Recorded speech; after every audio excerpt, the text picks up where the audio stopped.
자비로운 아버지 하나님, 이 아름다운 안식일 아침 저희가 주님을 예배하러 모였사오니 이곳에 강림하셔서 저희의 기도와 찬양과 경배를 받아 주시옵소서.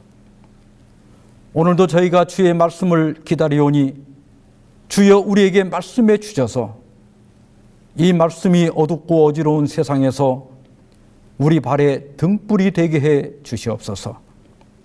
이제 저희가 예배를 시작하오니 모든 순서를 통하여 오직 아버지 홀로 영광받아 주시옵시기를 예수 그리스도의 이름으로 기원하옵나이다. 아멘.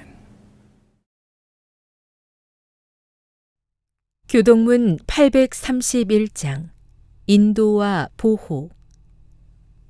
하나님은 우리의 피난처시요 힘이시니 환난 중에 만날 큰 도움이시라.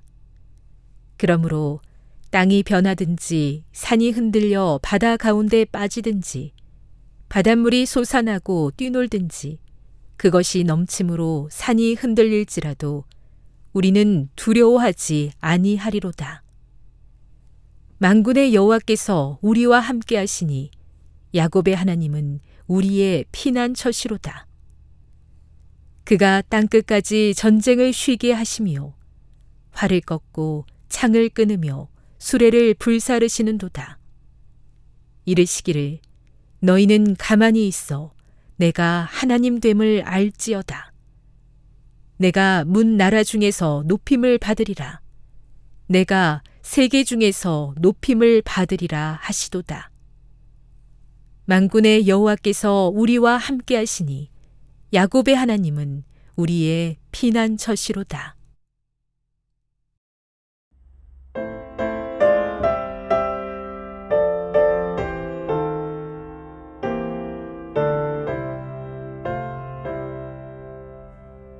성소에 계신 하나님을 다 찬양하고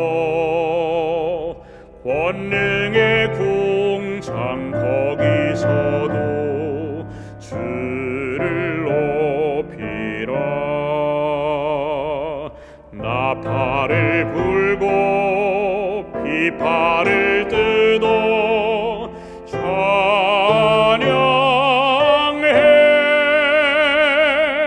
목소리 높여 우리 주를 찬양하여라.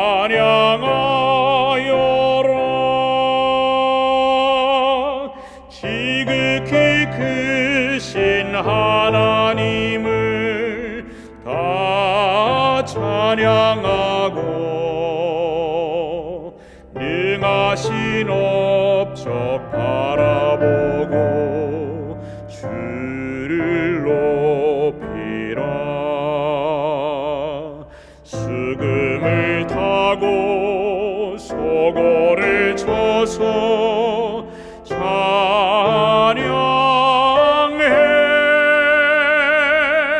어깨 춤추어 우리 주를 찬양하여라.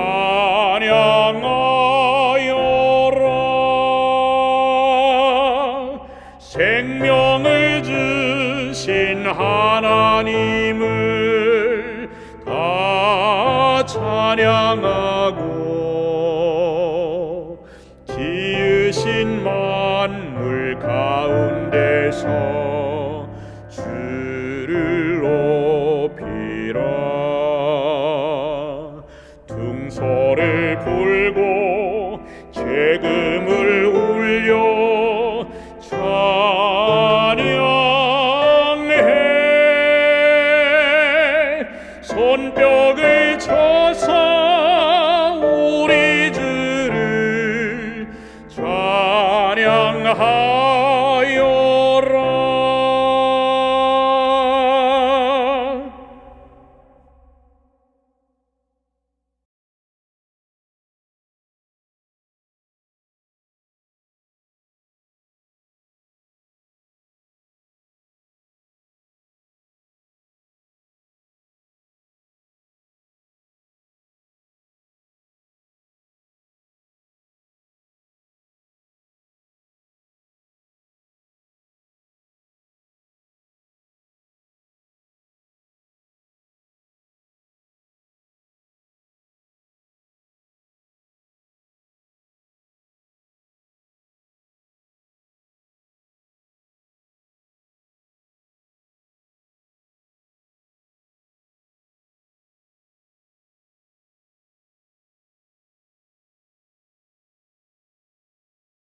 지으신 모든 새를 내 마음 속에 그리어볼 때 하늘의 별 울려 퍼지는 외성 주님의 권능 우주에 찾네 주님의 높고 위대하심을 내 영혼이 찬양하네 주님의 높고 위대하심을 내 영혼이 찬양하네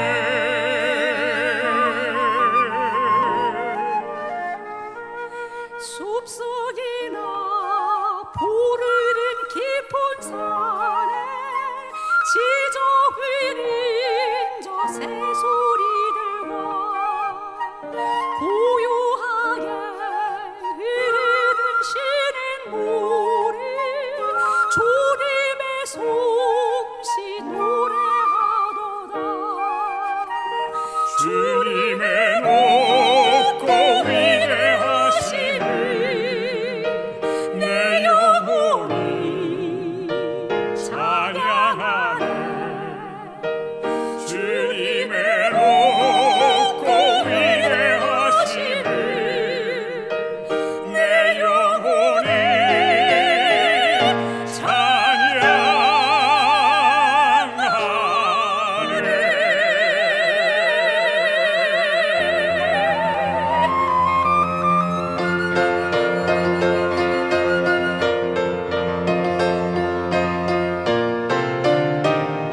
내 주 예수 세상에 다시 올세 저 천국으로 나를 인도하리 나 겸손히 엎드려 경배하며 영원히 주를 찬양하리라 주님의 높고 위대하심을 내 영혼이 찬양하네 주님의 높고 위대하심을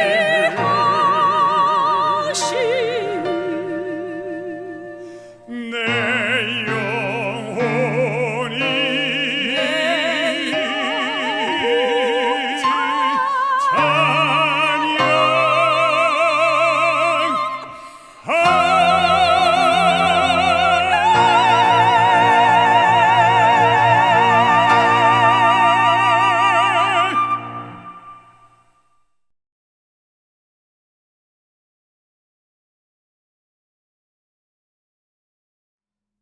하나님 말씀 마가복음 6장 49절로 51절을 제가 봉독하겠습니다. 제자들이 그가 바다 위로 걸어오심을 보고 유령인가 하여 소리를 지르니 그들이 다 예수를 보고 놀람이라. 이에 예수께서 곧 그들에게 말씀하여 이르시되 안심하라 내니 두려워하지 말라 하시고 배 올라 그들에게 가시니 바람이 그치는지라. 제자들이 마음에 심히 놀라니. 내 백성을 위로하라. 오늘은 5번째 시간으로 두려워하지 말라는 제목으로 말씀을 드리고자 합니다. 지금 세계 각국이 코로나 백신 접종률을 높이기 위해서 애쓰고 있지만 백신 접종을 거부하는 사람들이 있습니다. 저에게도 백신을 맞아도 괜찮은지 묻는 분들이 많습니다. 백신을 거부하는 가장 큰 이유는 안전성에 대한 의심입니다. 보통 백신을 개발하는데 5년에서 10년 정도 걸린다고 그래요. 그런데 코로나19 백신은 거의 1년 만에 출시되어서 부작용에 대한 불안감이 있고 또 일부 부작용이 있는 것도 사실입니다. 두 번째는 음모론이에요.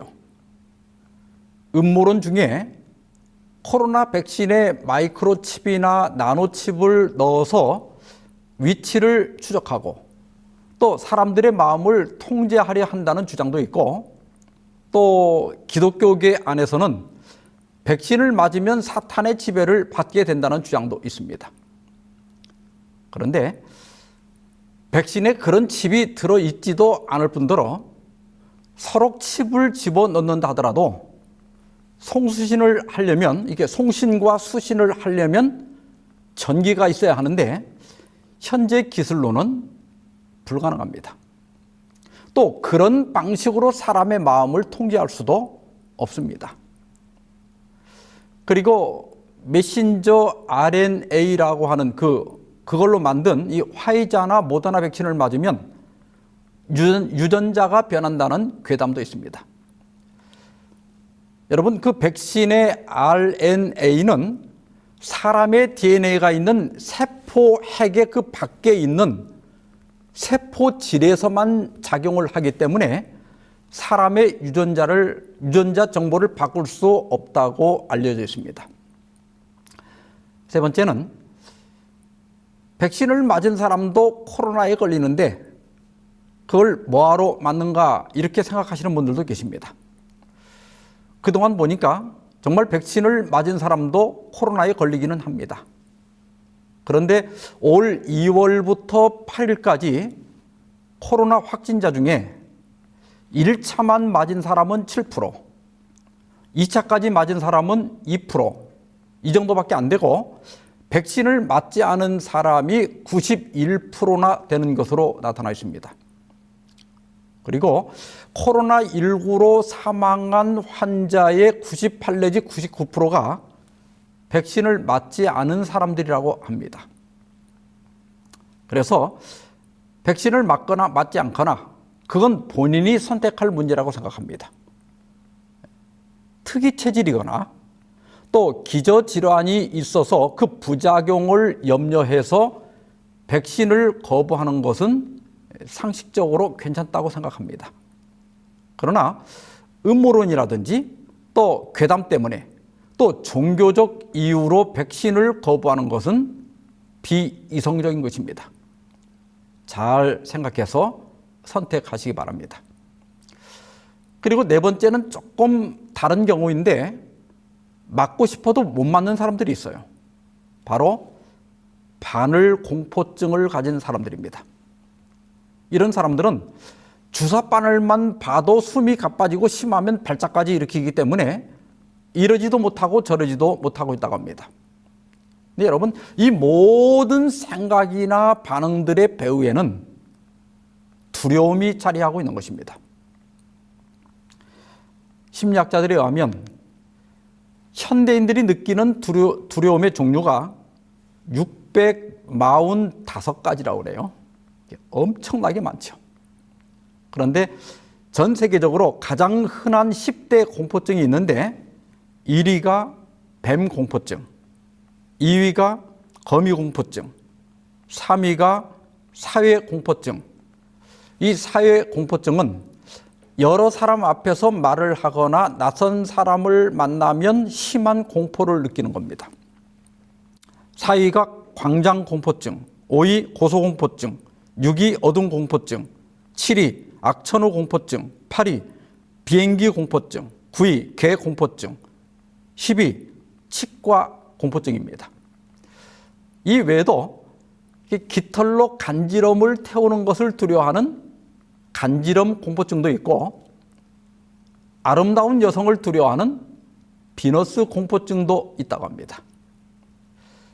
참 별걸 다 두려워한다는 생각이 들 수도 있지만 본인들에게는 심각한 문제이기 때문에 핀잔을 주면 안 됩니다. 그러나 이러한 두려움들은 그런 상황을 피하면 좀 불편해도 그럭저럭 지낼 수가 있습니다. 사람들이 보편적으로 느끼는 3대 두려움이 있는데 그것은 죽음과 외로움과 실패에 대한 두려움이라고 합니다. 이 세 가지 두려움 중에 먼저 실패와 외로움에 대한 두려움을 간단히 다루고 오늘 본문과 관련하여 죽음에 대한 두려움을 좀 더 자세히 다루고자 합니다. 먼저는 실패에 대한 두려움입니다. 야고보 3장 2절에 보면 우리가 다 실수가 많다 그랬어요. 이 세상에 완전한 사람은 없습니다. 사람은 누구나 많은 실수를 하며 삽니다. 또 잠언 24장 16절에도 대저 의인은 7번 넘어질지라도 다시 일어나려니와 악인은 재앙으로 말미암아 엎드려지느니라 말씀했습니다. 여러분, 의인은 완전한 사람이 아닙니다. 의인은 실수하지만 다시 일어나는 사람입니다. 누가 악인인가? 실수하고 넘어진 채 포기하는 사람입니다. 무엇이든 처음부터 잘하는 법은 없습니다. 자전거를 타는 것도 수없이 넘어지고 다치면서 배우게 됩니다. 수영도 물을 많이 먹으면서 배웁니다. 아이들이 걸음마를 배울 때 보면 수없이 넘어지고 일어나기를 반복하면서 배웁니다. 그런데 아이들은 아무리 넘어져도 걸음마를 포기하지 않습니다. 넘어지면 일어나고 아프면 울기도 하지만 또 일어나 걷습니다. 그래서 우리 모두가 이렇게 잘 걷게 된 거예요. 그런데 이상하게도 성인들은 넘어지고 일어나기를 포기하는 사람들이 많습니다. 바로 실패를 두려워하기 때문입니다. 여러분, 우리가 인생에 실패하는 것은 넘어졌기 때문이 아니라 넘어지는 것을 두려워하기 때문입니다. 넘어지면 일어나면 됩니다. 실수했으면 반성하면 됩니다. 성공한 사람들은 평균적으로 5번에 2번의 확률로 실패한다고 그래요. 그런데 실패한 사람들은 5번 중에 3번을 실패한다고 합니다. 그 한 번 더 실패한 것 때문에 포기함으로 실패자가 되는 것입니다. 실패를 쓸 때 물론 반성은 해야 합니다. 내 판단에 실수는 없었는지 또 뭐가 문제였는지 살펴봐야 합니다. 그리고 같은 실수를 다시 안 하면 돼요. 그리고 넘어졌으면 일어나면 됩니다. 실수했으면 깨달으면 됩니다. 갓 돌을 넘긴 아이도 넘어지면 일어나는데 못 일어날 게 뭐가 있겠습니까? 실패 박람회라고 하는 게 있더라고요. 2018년부터 매년 해오고 있다고 합니다. 요즘 코로나 때문에 문 닫는 가게들도 많고 또 창업했다가 실패한 분들도 많습니다. 아마 이런 분들을 응원하고 돕기 위한 행사인 것 같습니다. 지난 8월 31일에 부산 시청자 미디어 센터에서 부산 실패 박람회가 열렸는데 그 타이틀이 실패했다, 마 개안타 였어요. 왜 개안한가? 실패는 끝이 아니라 새로운 시작을 위한 소중한 자산이 되기 때문이라는 거예요. 우리 옛말에 실패는 성공의 어머니라는 말도 있지 않습니까? 사업에 실패하신 분, 취업에 실패하신 분, 개안타, 다시 도전하라. 또 여러분, 대인관계에서 우리가 실수할 수 있어요.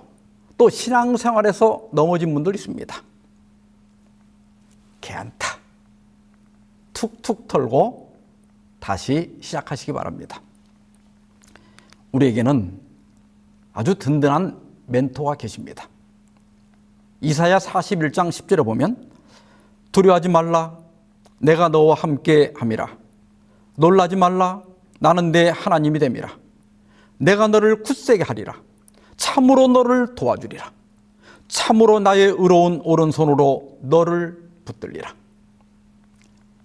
이 약속을 믿고 용기를 내시기 바랍니다. 다시 일어서기를 바랍니다. 다시 도전하기를 바랍니다. 부산 실패 박람회에서 응원 날개 캠페인을 하더라고요. 이렇게 손바닥을 편 다음에 엄지손가락을 이렇게 교차해서 날개 모양을 만들면 됩니다. 여러분도 한번 해보시겠어요? 이렇게 하고 따라하세요. 실패해도 깨안타. 실수해도 깨안타. 예. 우리를 도와주겠다고 약속하신 주님의 손을 붙잡고 다시 일어서기를 주님의 이름으로 축원합니다. 두 번째는 외로움에 대한 두려움입니다. 하나님께서는 아담을 먼저 창조하신 다음에 창세기 2장 18절에서 사람이 혼자 사는 것이 좋지 아니하니 내가 그를 위하여 돕는 배필을 지으리라 말씀하셨습니다. 하나님의 창조 계획에는 외로움이나 고독이 없었어요. 하나님께서는 사람이 혼자 사는 것이 좋지 않다고 판단하셨습니다. 여기 배필이라고 하는 말이 있는데 안에 배자에 짝필자입니다. 국어사전에 보면 부부로서의 짝을 의미한다고 되어 있습니다. 돕는 배필의 히브리적 의미는 마주하여 돕는 자라는 뜻입니다. 사람은 마주하여 돕는 누군가가 필요한 존재입니다. 80이 넘은 한 여집사님이 계시는데 3년이 넘도록 누워서 꼼짝 못하는 그 남편의 병수발을 들고 계십니다. 제가 얼마나 고생이 많으시냐 했더니 숨만 쉬더라도 없는 것보다는 낫다고 그러죠. 사람은 누군가가 옆에만 있어도 도움이 되는 그런 존재입니다. 아리스토텔레스는 인간은 천성적으로 사회적 동물이다 그랬어요. 이 말의 뜻을 두산 백과사전에서는 인간은 개인으로 존재하고 있어도 홀로 살 수 없으며 사회를 형성하여 끊임없이 다른 사람과 상호작용을 하면서 관계를 유지하고 함께 어울림으로써 자신의 존재를 확인하는 동물이라는 의미의 용어이다. 이렇게 정의하고 있습니다. 우리 사람은 다른 사람과 상호작용을 하고 또 관계를 유지하고 함께 어울림으로 자신의 존재를 확인하는 존재라는 것입니다. 따라서 사람은 평생 사람을 찾고 또 사랑을 갈구하며 삽니다. 제가 좋아하는 시 중에 송해월 시인이 쓴 사람이 사람을 사랑하는 일, 이런 시가 있습니다. 한번 읽어보겠습니다. 사람이 사람을 사랑하는 일, 때때로 가슴을 다 비워낸 것처럼 한없이 헛헛하고 참으로 쓸쓸한 일이지. 사람이 사람의 마음 한쪽 얻어내는 일, 그 또한 외롭고 참으로 쓸쓸한 일이지. 어느 순간에는 모든 게 한순간에 부질없어지고 말아도 그래도 사람은 사람을 찾고 사람은 사람의 사랑에 목숨 걸고 사람은 사람의 마음에 스스로 갇히고 사람은 사람의 가슴에다 꽃씨를 심고 사람은 사람의 기대에 살 수밖에 없어 더욱 가엾고 쓸쓸한 일이지. 사람의 마음 한쪽을 얻어내려고 사람은 사람의 가슴에다 꽃씨를 심습니다. 어떤 때는 예쁜 꽃으로 보상을 받기도 하지만 대부분 꽃 한 송이 얻지 못합니다. 그래도 사람은 사람을 찾고 사랑에 목숨을 건다. 참 가엾고 쓸쓸한 일이 아닐 수 없습니다. 그래서 시편 기자는 시편 146편 3절로 5절에서 귀인들을 의지하지 말며 도울 힘이 없는 인생도 의지하지 말지니 그의 호흡이 끊어지면 흙으로 돌아가서 그날에 그의 생각이 소멸하리로다. 야곱의 하나님을 자기의 도움으로 삼으며 여호와 자기 하나님에게 자기의 소망을 두는 자는 복이 있도다 그랬습니다. 외롭지 않으려면 인간관계도 잘 가꾸어 가야 합니다. 첫째는 사람을 소중히 여길 줄 알아야 돼요. 있을 때 잘하라는 말도 있잖아요. 사람을 함부로 대하고 걸핏하면 또 화를 내고 싸우고 또 성질 난다고 마지막 말을 쉽게 하면 결국 혼자 남게 됩니다. 그런데 아무리 노력해도 인간에게서 얻는 것은 한계가 있습니다. 여러분, 남편에게 그렇게 바라고 그렇게 소망해도 살아보니까 됩니까? 안 됩니까? 사람에게는 한계가 있습니다. 그래서 시인은 도울 힘이 없는 인생을 의지하지 말고 하나님께 소망을 두라고 권고하고 있는 것입니다. 그리고 우리에게는 변치 않는 친구가 있습니다. 예수님께서는 요한복음 15장 14절에서 너희는 내가 명하는 대로 행하면 곧 나의 친구라 말씀하셨습니다. 나의 명하는 대로 행하면, 즉 서로 사랑하면, 너희가 서로 사랑하면 그러면 그대는 나의 친구다, 이런 말씀이에요. 예수님은 나에게 모든 것을 주신 친구입니다. 다 주고도 더 주지 못해서 안다라는 친구입니다. 이런 예수님을 친구로 삼으시기 바랍니다. 외로울 때마다 예수님을 찾으십시오.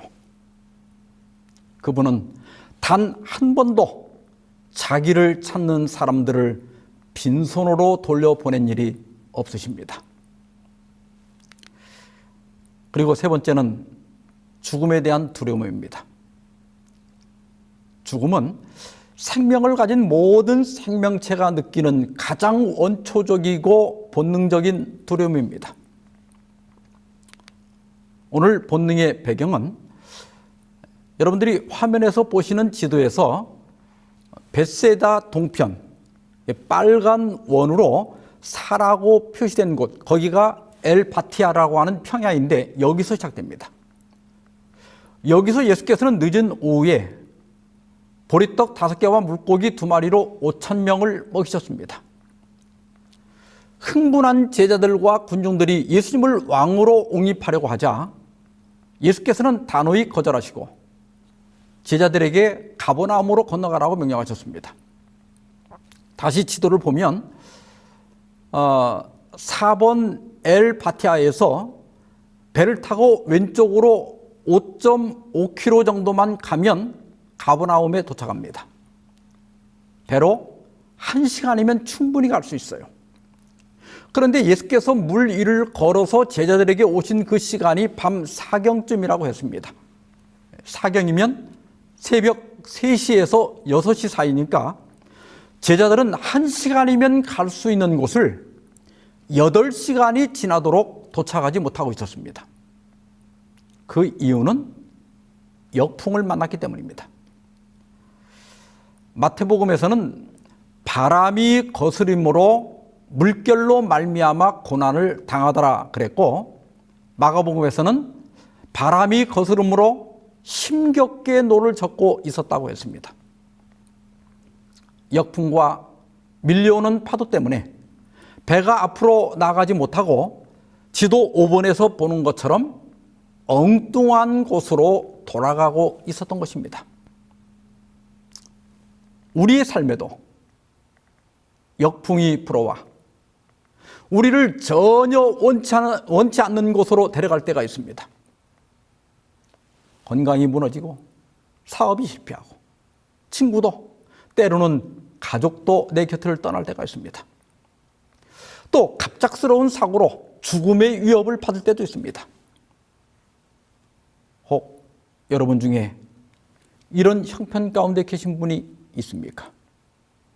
그러나 기억하십시오. 제자들이 역풍과 힘겹게 싸우며 노를 젓고 있는 바로 그때 처음부터 그들을 지켜보는 눈이 있었습니다. 시대소망 381페이지 보면 예수께서는 그들을 잊지 않으셨다. 감찰하시는 자 예수께서는 해안에서 겁에 질려 태풍과 싸우고 있는 그들을 보셨다. 예수께서는 일순간도 당신의 제자들을 잊지 않으셨다. 사랑하는 성도 여러분, 우리 인생에 역풍이 닥쳐와 우리를 원치 않는 곳으로 데려갈 때 절망과 죽음의 두려움에서 어떻게든지 견뎌보려고 어떻게든지 살아보려고 힘겹게 삶의 노를 젓고 있을 때 처음부터 나를 지켜보고 있는 눈이 있다는 사실을 기억하시기 바랍니다. 지치고 절망에 빠진 제자들이 이젠 안 되겠다. 이젠 죽겠구나 하는 그 순간 무엇인가가 배로 다가오고 있었습니다. 제자들이 그가 바다 위로 걸어오심을 보고 유령인가 하여 소리를 지르니 그들이 다 예수를 보고 놀랍니다. 여기 소리를 지르니 이 말이 원문의 아나크라조인데 소리치다, 울부짖다 이런 뜻이에요. 제자들은 죽음의 공포에 질려서 울부짖으며 비명을 질러댔습니다. 그런데 이 죽음의 공포는 역으로 죽음을 부인하게 하기도 합니다. 불멸주의자를 자처하는 사람들이 있어요. 그들은 노화와 죽음을 질병으로 간주하고 의학과 과학의 발달로 죽음의 질병도 극복될 수 있다고 믿고 있습니다. 현대 대표적인 사람이 미국의 레이 커즈와일이라고 하는 사람인데 커즈와일은 2045년이 되면 완전한 기술적 특이점이 찾아와서 인간이 영생하게 될 것이라고 주장하고 있습니다. 이분이 올해 나이가 만 73살입니다. 2045년이 되면 만으로 97세가 돼요. 그래서 그때까지 살아남기 위해서 엄청난 노력을 하고 있다고 합니다. 영양제를 많이 먹을 때는 하루에 250알까지 먹었대요. 근데 지금은 한 100알 정도 먹고 있다고 합니다. 그리고 건강에 좋은 각종 식재료의 돈을 아끼지 않고 투자한다고 그래요. 또 전쟁이나 전염병에 대비해서 지하 벙커도 가지고 있고 혹시 죽을 경우를 대비해서 냉동 인간 신청도 해놨다고 합니다. 정말 그런 날이 올까요? 모르겠습니다. 인간이 워낙 별짓을 다 하기 때문에 미래에 무슨 일이 벌어질지 예단하기는 어렵습니다. 그러나 저는 성경적 관점에서 인간이 스스로 영생의 방법을 찾는 것은 절대 불가능하다고 확신합니다. 그게 가능하다면 예수께서 성육신 하시고 십자가에 죽으실 필요가 전혀 없었기 때문입니다. 우리 조상 아담과 하와가 범죄했을 때 하나님께서는 너는 흙이니 흙으로 돌아갈 것이니라 말씀하셨습니다. 과학의 발달로 건강하게 사는 기간이 늘어날 수 있고 또 수명이 더 연장될 수는 있겠지만 죽음을 치료할 수는 없을 겁니다. 여러분, 죽음이 두려운 것은 치료제가 없기 때문입니다. 일찍이 전도자는 전도서 2장 16절에서 지혜자도 우매자와 함께 영원하도록 기억함을 얻지 못하나니 후일에는 모두 다 잊어버린 지 오래될 것임이라. 오호라, 지혜자의 죽음이 우매자의 죽음과 일반이로다. 지혜로운 자나 우매한 자나 부자나 가난한 자나 잘난 사람이나 못난 사람이나 건강한 사람이나 병약한 사람이나 피할 수 없는 것이 죽음입니다. 그러나 예수께서는 죽음을 두려워하지 말라고 말씀하십니다.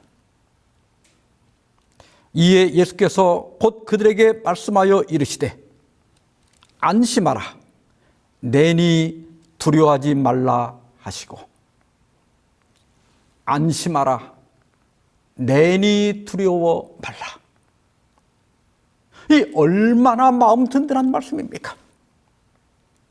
이 세상에 누구도 정복한 적이 없는 죽음 앞에서 예수님은 내니 두려워하지 말라고 말씀하십니다. 왜 죽음을 두려워할 필요가 없는가? 예수님은 노령의 사도 요한에게 나타나셔서 계시록 1장 17절 18절, 내가 볼 때에 그의 발 앞에 엎드려 죽은 자 같이 되매 그가 오른손을 내게 얹고 이르시되 두려워하지 말라, 나는 처음이요 마지막이니 곧 살아있는 자라. 내가 전에 죽었었노라. 볼지어다 이제 세세토록 살아있어 사망과 음부의 열쇠를 가졌노니. 우리 주님이 뭘 가지고 있다고요? 사망과 음부, 곧 무덤의 열쇠를 가지고 있다. 아담과 하와의 범죄 이후에 아무도 피해갈 수 없었던 죽음, 누구도 열 수 없었던 무덤의 문을 나는 열 수 있다. 그러므로 죽음을 두려워하지 말라. 여러분, 이 얼마나 소망이 되는 말씀입니까? 예수께서는 오빠를 잃고 슬퍼하는 마르다에게 나는 부활이요 생명이니 나를 믿는 자는 죽어도 살겠고 무릇 살아서 나를 믿는 자는 영원히 죽지 아니하리니 내가 이것을 내가 믿느냐 부르셨어요. 여러분, 이 말씀을 믿습니까? 예, 저도 믿습니다. 저는 수많은 죽음 앞에서 이 성경절을 수도 없이 읽었습니다. 나를 믿는 자는 죽어도 살겠고, 여러분, 예수님은 죽은 자의 부활을 강력하게 보증하고 계십니다. 또 뭐라고 말씀하셨죠? 무릇 살아서 나를 믿는 자는 영원히 죽지 아니하리니. 여기에 이중부정이 사용됐습니다. 헬라어에서 이중부정은 강한 강조를 의미합니다. 이 말씀은 살아서 믿는 사람이 안 죽는다는 말이 아니고 영원한 사망, 즉 둘째 사망이 결코 없다는 뜻입니다. 우리가 첫째 사망은 피할 수 없지만 그러나 그리스도를 믿는 사람은 영원히 절대 둘째 사망이 없을 것이라는 보증의 말씀입니다. 코로나가 팬데믹, 세계적인 대유행이 되고 이로 인해서 경제가 마비되고 또 사람들이 죽어나가자 거의 대부분의 사람들이 두려움을 느끼게 됩니다. 이때를 이용해서 어떤 사람들은 뭘 해야 한다, 또 재산을 어떻게 해야 한다, 어디로 가야 한다 하면서 두려움을 부추깁니다. 위기가 닥치면 대개 세 부류로 나누어집니다. 첫째는 평소에는 미지근하다가 위기가 닥치면 용기와 충성심을 나타내는 사람입니다. 마가 요한은 바울과 바나바를 따라서 전도회를 다니다가 도중에 힘들다고 포기하고 돌아가 버린 사람이에요. 이 일 때문에 바울과 바나바가 심하게 다투고 갈라서게 됩니다. 그런데 디모데후서 4장 11절에 보면 감옥에 갇힌 바울이 마가를 데려오라고 하면서 그가 나의 일에 유익하니라 이렇게 말하고 있습니다. 바울의 순교가 다가오자 어떤 사람은 바울을 버리고 떠나갔지만 마가는 오히려 바울에게 돌아왔습니다. 그리고 바울이 순교한 후에 베드로와 함께 로마에서 목회를 하면서 마가복음을 기록했습니다. 이 얼마나 놀라운 반전입니까? 문제는 이런 사람은 매우 드물다는 거예요. 두 번째는 평소에 열정과 충성심을 나타내지만 위기가 닥치면 실망하고 배도하는 사람입니다. 대부분이 여기에 속할 거예요.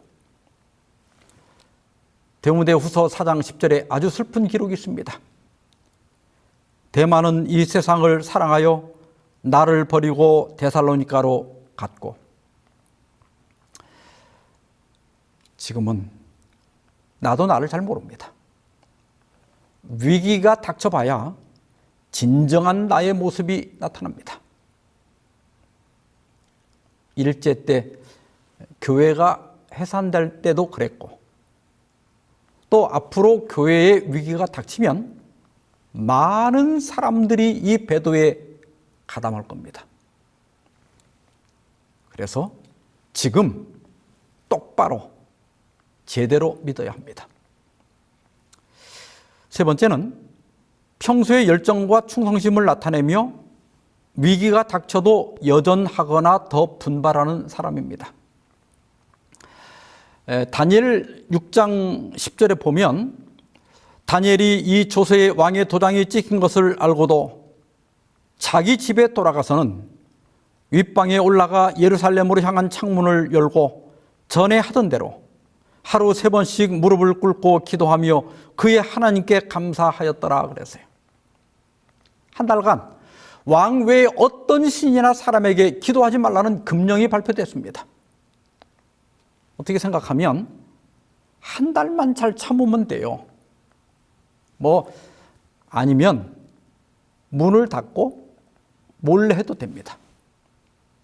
그런데 다니엘은 어떻게 했어요?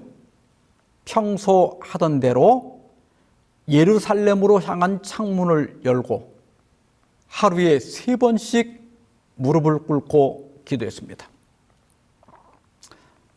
아무리 다니엘이라 할지라도 아무렇지도 않게 이렇게 하지는 못했을 거예요.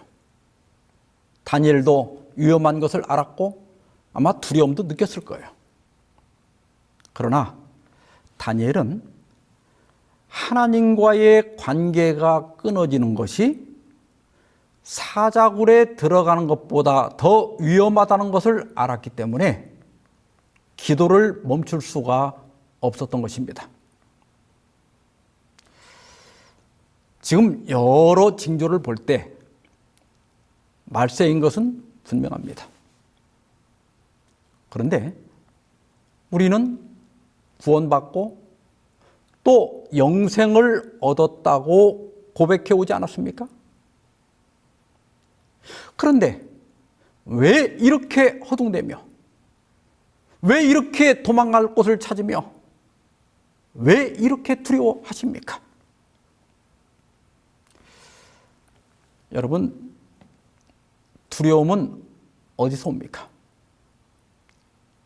분명 마지막 성도들이 큰 환난에서 나온다고 했는데 그 환난을 안 당하려고 하니까 두려운 거예요. 환난? 그거 당하면 되지 않나요? 만약에 내가 큰 환난을 당한다면 나는 틀림없이 14만 4천이라는 것을 확신할 수 있지 않습니까?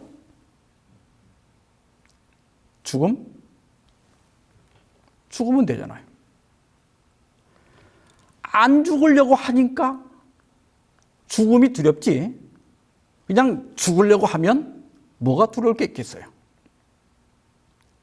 나를 믿는 자는 죽어도 산다고 분명히 약속하셨는데 뭐가 그렇게 두렵습니까? 1960년대 그리고 80년대 그리고 2000년 한국재림교회는 20년 간격으로 종말론이 범람했습니다. 또 이제 2020년 넘으니까 또 그러죠. 그때는 가장 어필한 것이 일요 법령과 야곱의 환란이었어요. 얼핏하면 일요 법령이 곧 선포될 것이라고 하는 소문이 온 나라에 퍼지고 그때마다 저도 두려워하곤 했습니다. 근데 저희 어머님이 그때마다 환란을 견딜 수 있는 사람은 환란을 통과하게 하실 것이고 견디지 못할 사람은 미리 잠재워 주신다고 했으니 걱정할 것 없다 이렇게 말씀하셨어요. 그때는 그냥 그저 성경이나 예언의 신 어디에 그런 말이 있나 보다 했어요. 근데 제가 목사가 되고 어느 날 그 말씀이 진짜 성경에 있나 궁금해서 찾아보니까 이사야 57장 1절과 2절에 그 말씀이 있었습니다. 의인이 죽을지라도 마음에 두는 자가 없고 진실한 이들이 거두어감을 당할지라도 깨닫는 자가 없도다. 의인들은 악한 자들 앞에서 불리워 가도다. 그들은 평안에 들어갔나니 바른 길로 가는 자들은 그들의 침상에서 편히 쉬리라. 공동 번역이 조금 더 이해하기 쉽게 번역이 되어 있는데요. 올바른 사람이 망해도 아랑곳하지 않고 경건한 사람이 사라져도 눈 하나 깜빡하지 않는다마는 올바른 사람이 사라지는 것은 실상은 재앙을 벗어나 평화를 누리러 가는 것이다. 올곧게 사는 사람은 모두 자기 잠자리에 누워 편히 쉬리라. 지금 저희 어머님은 재앙을 벗어나 그분의 침상에서 쉬고 계십니다. 마지막 환란이 지나가고 주님께서 재림하셔서 성도들을 호명하시는 날 저희 어머님도 썩지 않을 몸으로 부활하실 것을 저는 믿습니다. 사랑하는 성도 여러분, 재림 성도로서 우리는 재림의 징조에 주의를 기울여야 하지만 두려워할 필요는 조금도 없습니다. 그런 믿음을 가지시기 바랍니다. 배에 올라 그들에게 가시니 바람이 그치는지라. 배는 역풍 때문에 떨어지는 낙엽처럼 요동을 쳤지만 예수께서 오르시자마자 곧 바람이 그치고 잔잔해졌습니다. 여러분의 인생의 배, 예수님이 오르시게 하십시오. 코로나, 에볼라, 가뭄과 홍수, 이상기후, 또 각종 사고와 질병으로 세상이 요란하지만 우리의 삶에, 우리의 마음속에 예수께서 승선하시는 순간 모든 염려의 바람은 그칠 것이고 마음에 평안이 찾아올 겁니다. 아직도 코로나가 전 세계에 범람하고 있지만 우리는 이런 약속의 말씀을 가지고 있습니다. 시편 91편 5절로 7절입니다. 너는 밤에 찾아오는 공포와 낮에 날아드는 화살과 어두울 때 퍼지는 전염병과 밝을 때 닥쳐오는 재앙을 두려워하지 아니하리로다. 1000명이 내 왼쪽에서 10,000명이 내 오른쪽에서 엎드러지나 이 재앙이 내게 가까이 하지 못하리로다. 어떤 자료에 의하면 하나님께서 두려워하지 말라는 말씀을 366번이나 하셨다고 합니다. 1년 365일을 다 채우고도 한 번이 더 남아요. 우리는 하루도 두려움으로 살 필요가 없습니다. 만약 우리가 두려워할 것이 있다면 그것은 예수께서 내 배에, 내 인생의 배에 계시지 않는다면 그것은 두려워해야 합니다. 예수님은 우리의 구주십니다. 그분이 계심을 진심으로 믿는다면 두려워할 것이 전혀 없습니다. 예수님께서는 재림의 징조들을 말씀하신 후에 누가복음 21장 28절에서 이런 일이 되기를 시작하거든 일어나 머리를 들라 너희 속량이 가까웠느니라. 너희 멸망이 가까웠느니라가 아니라 너희 속량이, 너희 구속이 가까웠느니라. 세상은 재림의 징조들이 하나하나 성취되는 것을 보면서 놀라고 때로는 무서워 기절할 것이지만, 그러나 재림을 기다리는 성도들에게는 구원이 다가오고 있다는 희망의 징조인 것입니다. 안심하라. 내니 두려워하지 말라. 인생의 역풍을 만나 힘겹게 노를 젓고 있다면 나의 인생의 배, 내 심령의 배, 주님이 오르시게 하십시오. 주님을 바라보십시오. 구주를 믿으십시오. 그리고 구주께서 주시는 그 잔잔함, 그 평안을 누리게 되기를 바라면서 오늘 말씀 마치겠습니다. 기도하십시다. 자비하신 하나님 아버지시여, 내일을 기약할 수 없는 이 위험한 세상에서 죽음과 외로움과 실패에 대한 두려움으로 힘겹게 인생의 노를 젓고 있는 저희에게 위로와 소망의 말씀을 주셔서 감사합니다. 주께서 아름답게 창조하신 이 세상을 저희 인생들의 탐욕과 이기심으로 망가뜨려 전염병이 온 세상을 휩쓸고 가뭄과 홍수와 각종 사고가 우리의 삶의 터전을 파괴하고 있습니다. 주여, 저희의 잘못을 용서하여 주시고 저희를 긍휼히 여기사 이 재난을 그치게 하여 주시옵소서. 또한 저희로 재난을 두려워하기보다는 내 인생의 배에 주님이 계시지 않은 것을 두려워하게 하옵소서. 또한 넘어진 주의 백성들에게 일어날 용기를 주시고 소외되고 외로워하는 사람들이 예수님을 친구로 만나게 하여 주시옵소서. 이 모든 말씀을 예수 그리스도의 이름으로 기도하옵나이다. 아멘.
이제는 하나님 아버지의 크크신 사랑과 예수 그리스도의 은혜와 성령의 교통하심이 이제로부터 세상 끝날까지 너희 무리와 함께 있을지어다. 아멘.